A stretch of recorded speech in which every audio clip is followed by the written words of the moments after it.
사랑합니다. 2020년 한 해도 우리 주님께서 허락해 주셨는데 우리 장로님 기도하신 대로 하늘의 복과 땅의 복으로 원천의 복으로 그 기름진 복으로 함께 해주시기를 축복합니다. 아멘. 저는 나이가 그리 많지 않습니다. 그래서 인생의 고달픔을 많이 경험한 사람은 아닙니다만은 간혹 저의 적이 많구나 이런 생각이 들 때가 있습니다. 여기서 적이라고 하는 건 성도님들을 의미하는 게 아니니까 나를 두고 하는 말인가 이렇게 생각하지 마십시오.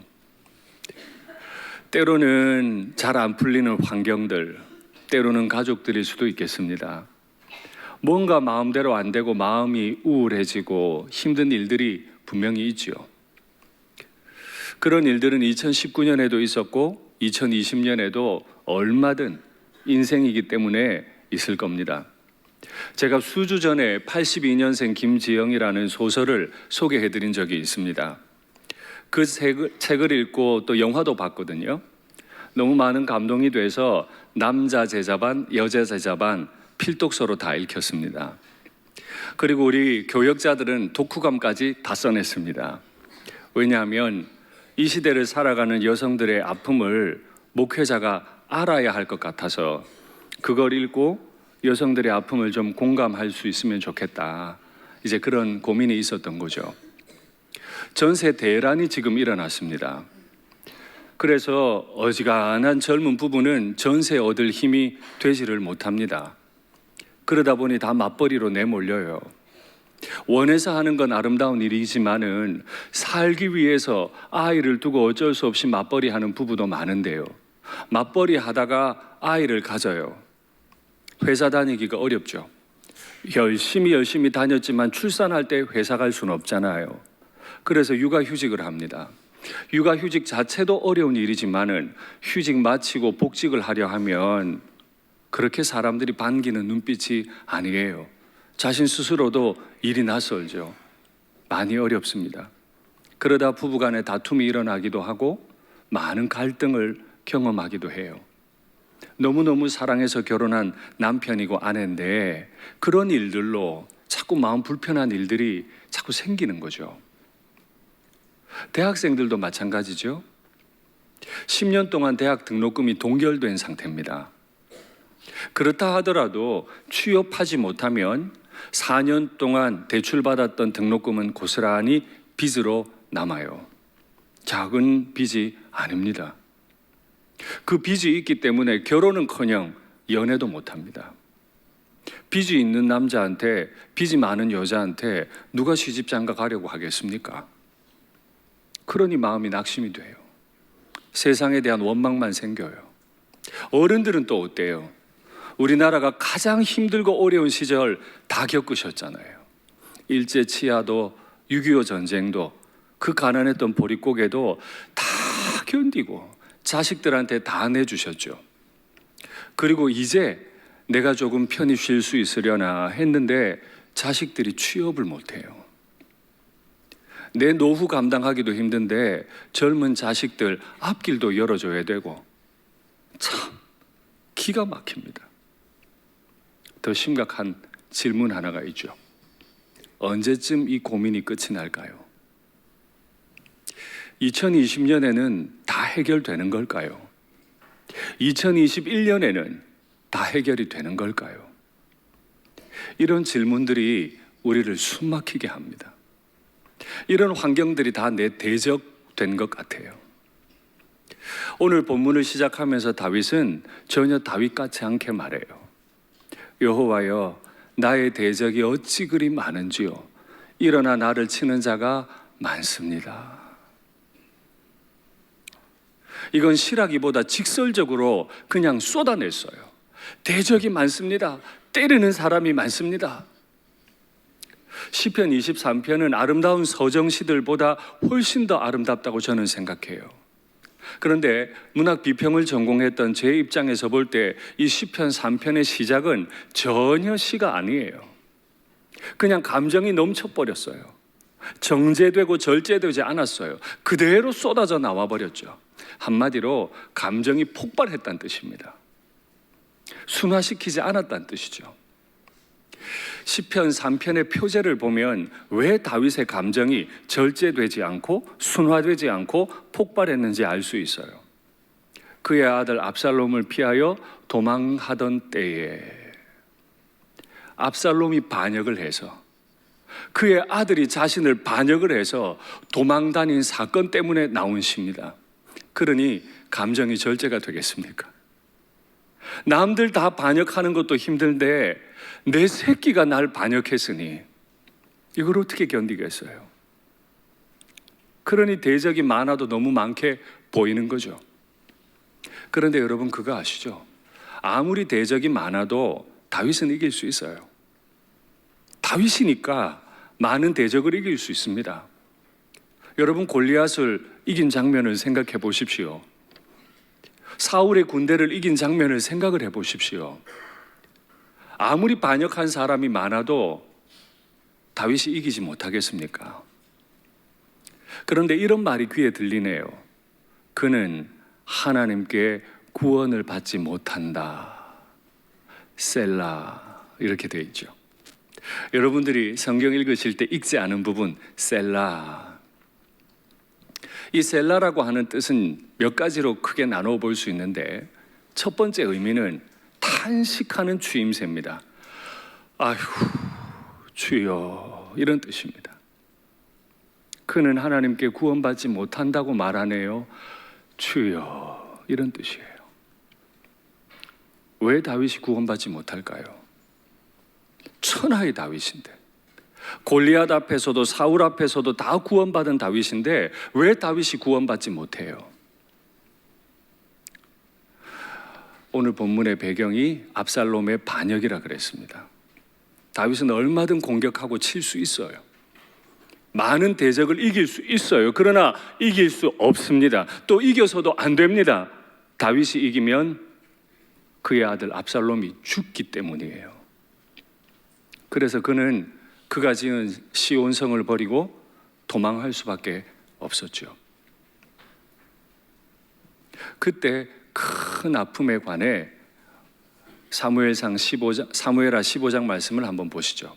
압살롬의 행함이 이와 같아서 이스라엘 사람의 마음을 압살롬이 훔치니라.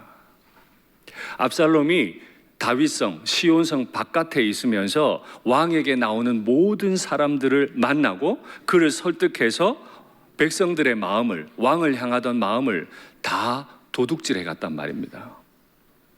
아주 충성스러운 신하 몇 명만 남겨놓고 많은 제사장과 신하들이 다윗을 버렸어요. 그리고 압살롬과 함께 반역을 행했죠. 압살롬 반역 때문에 다윗은 왕으로서도 수치를 당했지만 한 가정의 아비로서도 세상에 이런 수치는 없어요. 아들에게 반역당하고 쫓겨났잖아요. 그리고 궁을 지키라고 남겨뒀던 그의 첩들이 그의 아들에 의해 성적인 폭력을 백주대낮에 백성들이 보는 데서 당하고 맙니다. 이것만큼 수치가 없어요. 그렇게 수치를 당하며 도망다니던 중에 베냐민 지파의 시므이라고 하는 한 사람이 다윗을 보고 저주를 퍼붓습니다. 네 같은 게 잘 될 줄 알았냐고. 여호와의 기름 부음 받은 사울을 대적하더니 네가 잘 될 줄 알았냐고 하고 저주를 퍼부어요. 그때 다윗 옆에 있었던 충성스러운 신하들이 왕이시여 저 시므이를 베어버릴까요? 왕이 그렇게 못하게 합니다. 시므이가 나를 저주하는데 죽이지 말라. 이유가 있습니다. 사무엘하 16장 10절을 보시죠. 그가 저주하는 것은, 시므이가 저주하는 것은 여호와께서 그 시므이에게 다윗을 저주하라 하심이니, 여호와가 시므이를 시켜서 지금 나를 저주하는 거야. 여호와께서 시므이에게 명령하신 것이니 그가 저주하게 버려두라. 다윗을 치는 적은 압살롬도 아니고요, 다윗을 치는 적은 신하들도 아니에요. 다윗을 치는 분이 하나님이라고 다윗이 깨닫고 있는 거예요. 이 적은 우리가 감당 못합니다. 하나님이 내 대적이 되시면 난 감당 못합니다. 사실 이 압살롬의 반역은 압살롬의 반역으로 시작되는 게 아닙니다. 다윗이 우리아의 아내 밧세바를 취한 사건으로 시작되죠. 사무엘하 11장에서 다윗이 밧세바를 취합니다. 그리고 12장에서 선지자 나단이 와서 다윗을 책망하죠. 13장에서 그의 맏아들 암논이 이복 누이인 다말을 성적으로 폭력하는 장면이 기록됩니다. 그리고 그 이후에 또 다 배다른 동생인 압살롬이 자신과 동복 누이인 다말이 그렇게 당한 걸 보고 암논 형을 살해합니다. 그리고 암논을 징계하지 않는 아버지에게 불만을 품고 떠났다가 돌아와서 반역자가 되는 거죠. 다윗은 이 일련의 과정을 보면서 이게 지금 압살롬이 잘못된 게 아니다. 백성들이 잘못된 게 아니고 내 죄 때문에 하나님께 순종하지 않았던 내 죄 때문에 하나님이 나를 치시는 것이다. 저주하게 내버려 두라. 그건 하나님이 하시는 일이다. 너무 무서운 일이에요. 이런 일은 우리가 경험하면 안 되는데, 하나님이 내 대적이 되시는 걸 경험하면 안 되는데 다윗은 지금 그걸 깨닫고 있는 거예요. 그런데 오늘 본문 3절을 보면 대단한 반전이 일어납니다. 여호와는 나의 방패시요 나의 영광이시요 나의 머리를 드시는 자이시니이다. 그렇죠. 죄를 지은 다윗은 그 누구도 보호해 줄 수 없어요. 아들도 그를 보호하지 않아요. 죄를 지은 다윗은 그가 영광으로 지었던 그 시온성을 다 빼앗깁니다.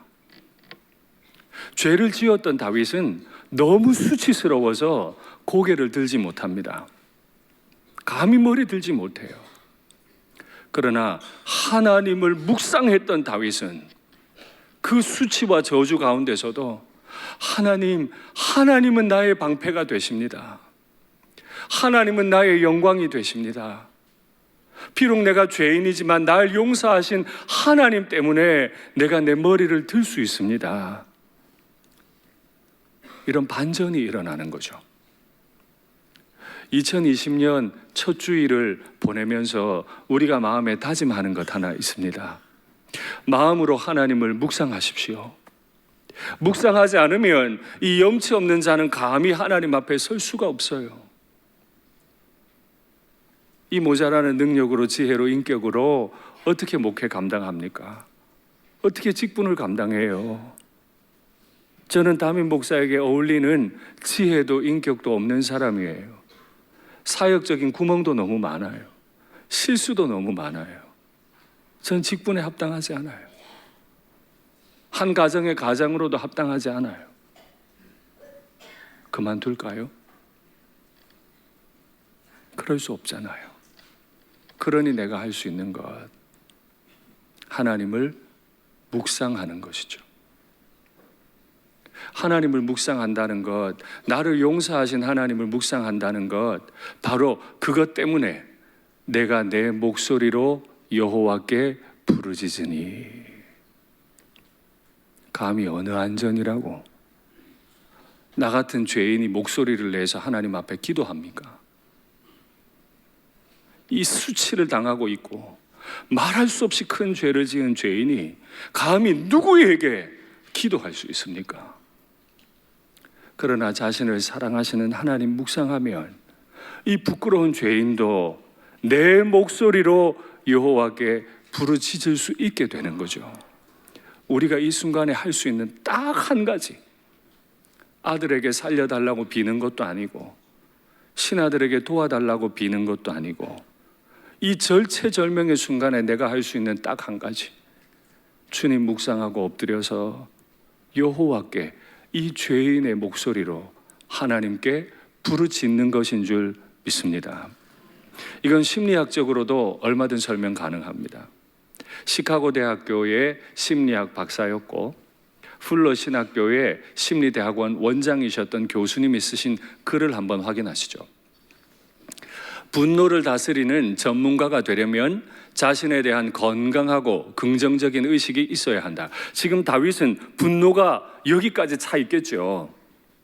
자신에 대한 건강한 의식을 가지려면 당신으로 하여금 완전히 자유롭게 자아 발견에 참여할 수 있도록 해주는 무조건적인 사랑이 필요하다. 우리 스스로가 건강한 의식을 나에 대해 가지려면 나는 사랑 못 받아, 나는 못났어, 혹은 나는 잘났어, 이런 거 다 건강하지 않아요. 진짜 건강한 의식을 가지려면 무조건적인 사랑이 필요하다. 무조건적인 사랑을 어디서 발견하든 기꺼이 맞아들여라. 그 사랑의 방식을 받아들여라.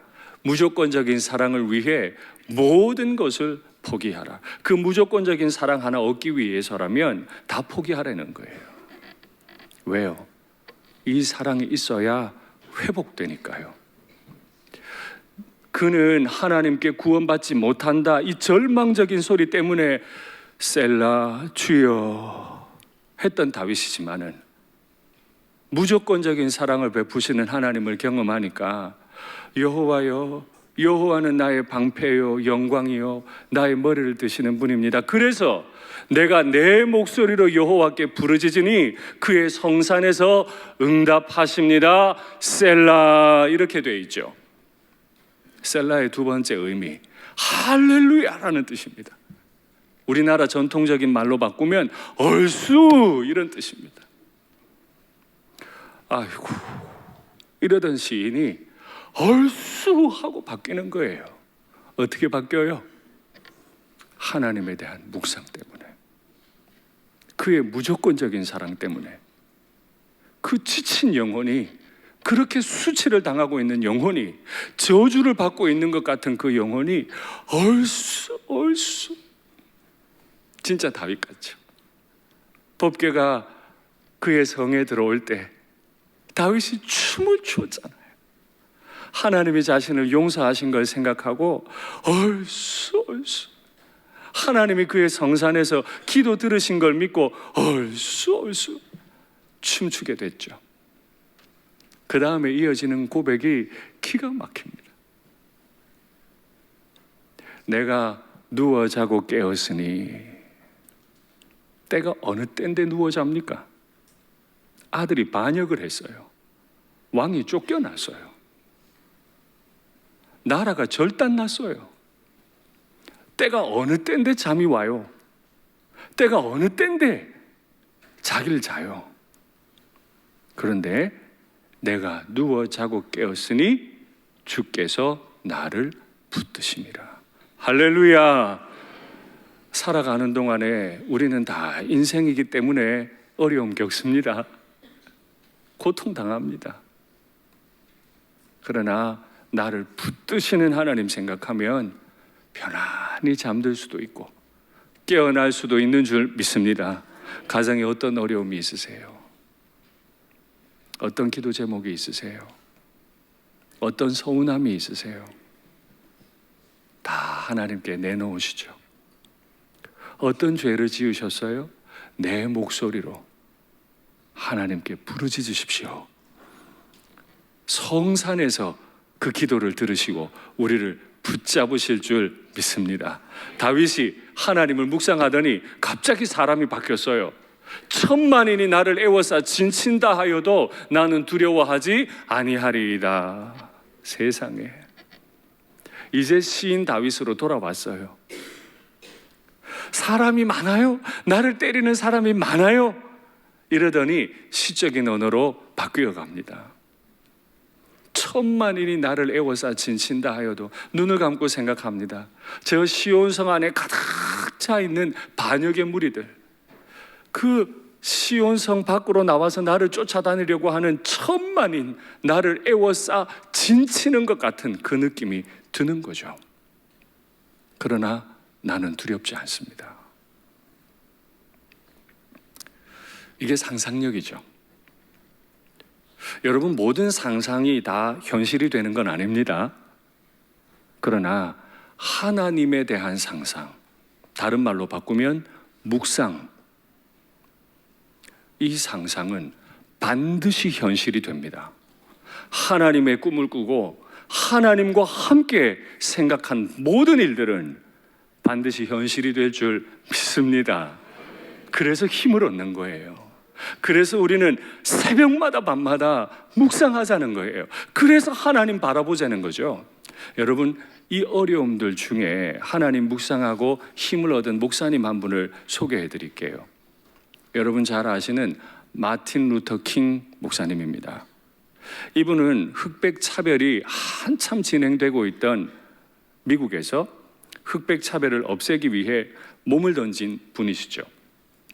한 번은 흑백 차별 때문에 버스에서 흑인 여성이 곤욕을 당하는 일이 일어났습니다.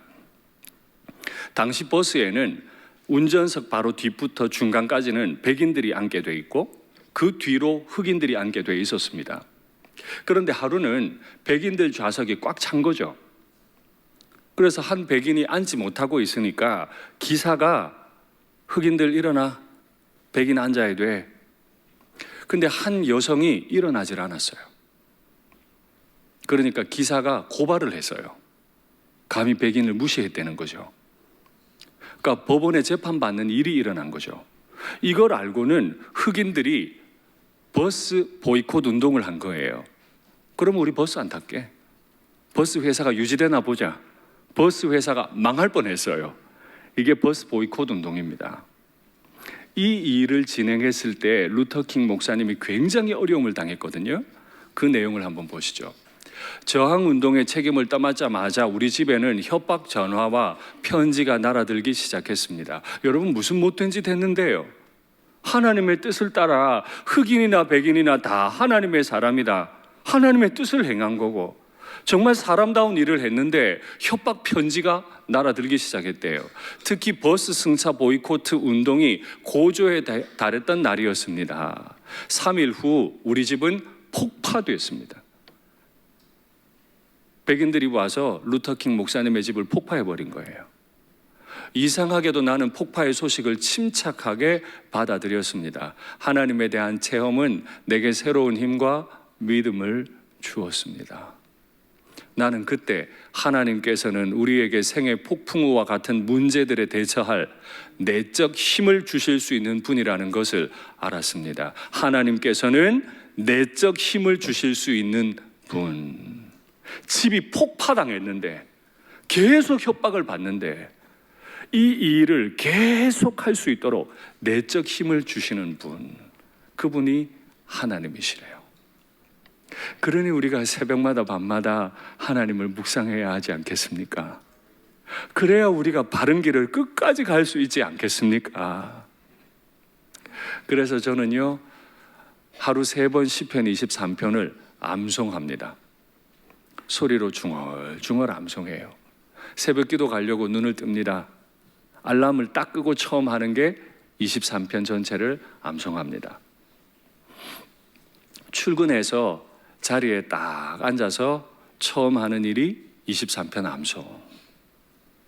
하루를 마치고 잠들 때 알람 딱 확인하고 시계 던져놓고 마지막으로 하는 일이 시편 23편을 암송하는 거죠. 여호와는 나의 목자시니 내가 부족함이 없으리로다. 여러분, 말씀드린 대로 저는 구멍이 많아요. 지혜도 없어요. 경험도 없어요.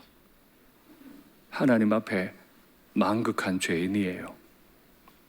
그런 제가 한 가장의 가장으로, 한 교회의 목회자로 일할 수 있는 심장을 얻는 것은 내가 충분하기 때문이 아니라 나를 인도하시는 나의 목자 때문인 줄 믿습니다.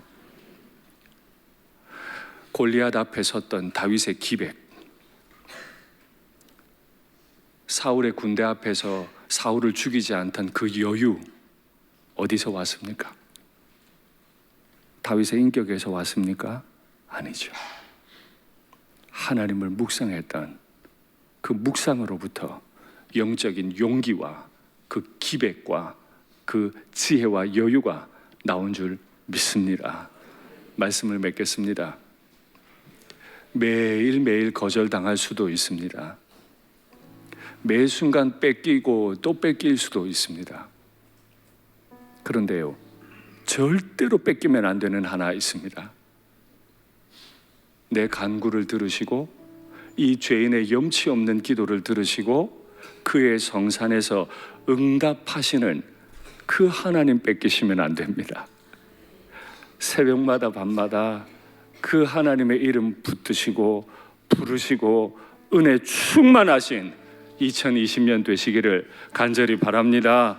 우리 다윗처럼 하나님 이름 부르겠습니다. 나의 하나님, 나의 하나님, 나의 하나님, 구원의 뿌리시오, 구원의 뿌리시오. 나의 산성이라, 나의 하나님, 나의 하나님,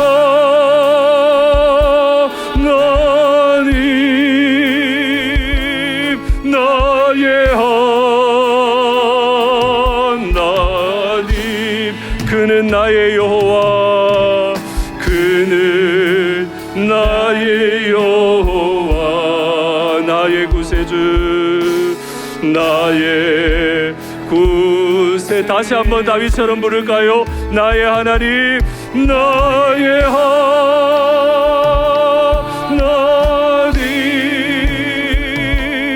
나의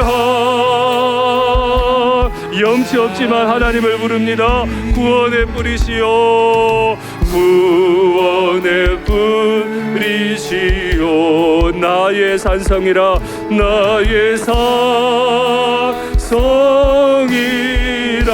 나의 하나님, 나의 하나님,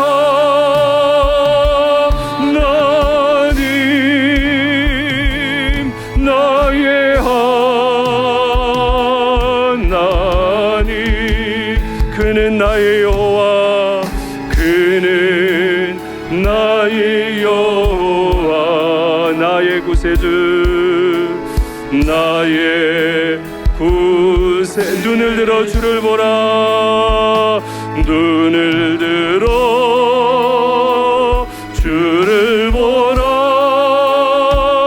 내 모든 염려 주께 맡겨라. 슬플 때에 주님의 얼굴 보라. 사랑의 주님 안식 주리라. 괴로울 때 주님의 얼굴 보라. 평화의 주님, 내가 지극한 죄인이어도 주님 바라봅니다. 세상에서 시달린 친구들아, 위로의 주님 바라보. 힘이 없고 내 마음 연약할 때, 힘이 없고 내 마음 연약할 때, 능력의 주님 바라보아라. 주의 이름, 주의 이름 부르는 모든 자는 힘 주시고 늘 지켜. 힘이 없고, 한 번 더 고백할까요? 힘이 없고, 힘이 없고 내 마음 연약할, 능력의 주님 바라보아라. 내 기도를 기다리시는 나의 주님을 바라보십시오. 주의 이름 부르는 모든 자, 주의 이름. 염치 없는 자라도 내 목소리로 하나님의 이름을 부릅니다. 그러면 힘 주시고 늘 지켜주실 줄 믿습니다. 눈을 들어 주를 보라, 눈을 들어 주를 보라. 내 모든 염려 주께 맡겨라.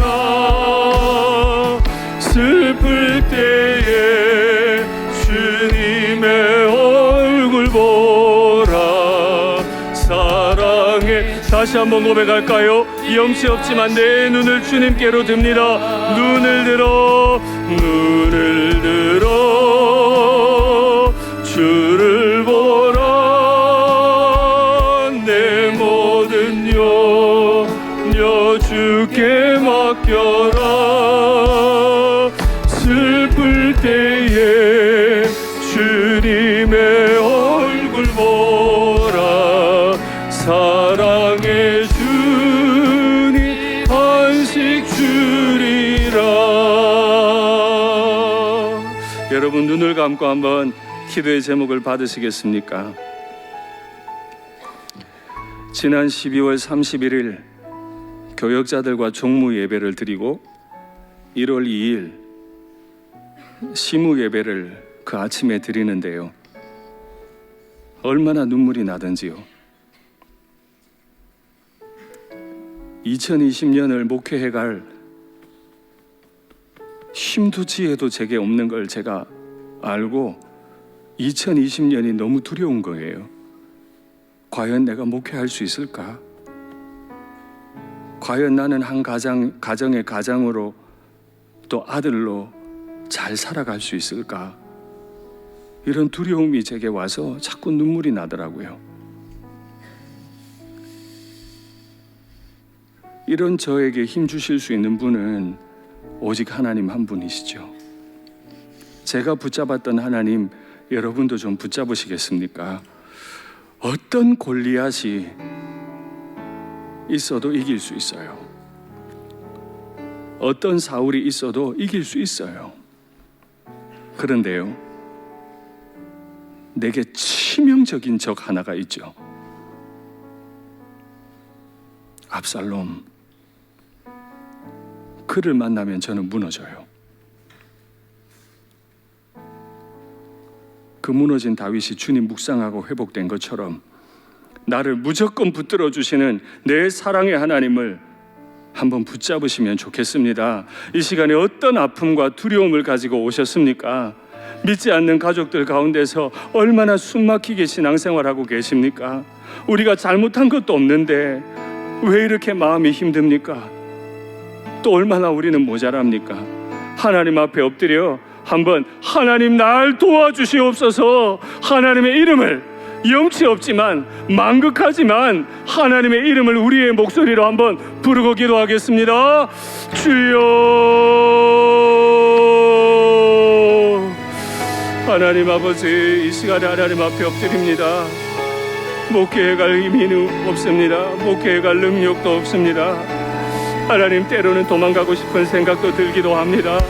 이런 어려운 환경들에서 주님만 전심으로 바라보기 원합니다. 하나님, 내가 잘못한 거 맞습니다. 내가 지혜가 없는 거 맞습니다. 내가 능력이 없는 것도 맞습니다. 그래서 목회를 하는 게 얼마나 힘이 들고 어려운지 모릅니다. 그래서 하나님 바라봅니다. 하나님, 나를 불쌍히 여겨주시옵소서. 하나님, 나를 도와주시옵소서. 이 가련하고 빈핍한 자가 2020년을 살아갈 수 있도록 하나님 도와주시옵소서. 골리앗 앞에 섰던 다윗처럼 기백 있게 서게 하시고 사울 앞에 있던 다윗처럼 여유 있게 살아갈 수 있도록 주님, 나를 도와주시옵소서. 얼마나 힘들고 어려워도 내 하나님을 향해 부르짖을 수 있도록 하나님 내게 힘주시기를 원합니다. 난 하나님 앞에 합당하지 않은 사람이냐, 그리스도의 피로 나를 씻으시고 합당한 자로 세워주셨으니 이제 내가 내 목소리로 하나님을 부르겠습니다. 하나님, 들으시고 응답하시고 그의 성산에서 날 붙들어 주시옵소서. 어떤 공고함 가운데서도 평안히 누워 자고 깨울 수 있도록 우리에게 복을 주시옵소서. 우리를 주여 도와주시옵소서.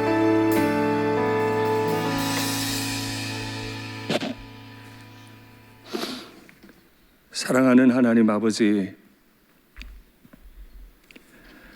새로운 해를 맞고 소망을 가져보지만 현실적인 나의 대적들이, 나를 둘러싼 경제적이고 여러 가지 큰 환경들이 가로막을 때가 있습니다. 마음이 다 무너질 때가 있습니다. 하나님도 날 버리신 것 같은 때도 있습니다. 그러나 오늘 다윗의 하나님이었던 것처럼 결코 나를 버리지 않으실 나의 하나님의 이름을 염치 없지만 부릅니다. 주님, 우리를 살려주시고 붙들어 주시고 회복시켜 주시옵소서. 은혜로 허락하신 이 2020년을 은혜로 또다시 걸어갈 수 있도록 우리를 지켜 주시옵소서. 주 예수님 이름으로 기도하옵나이다. 아멘.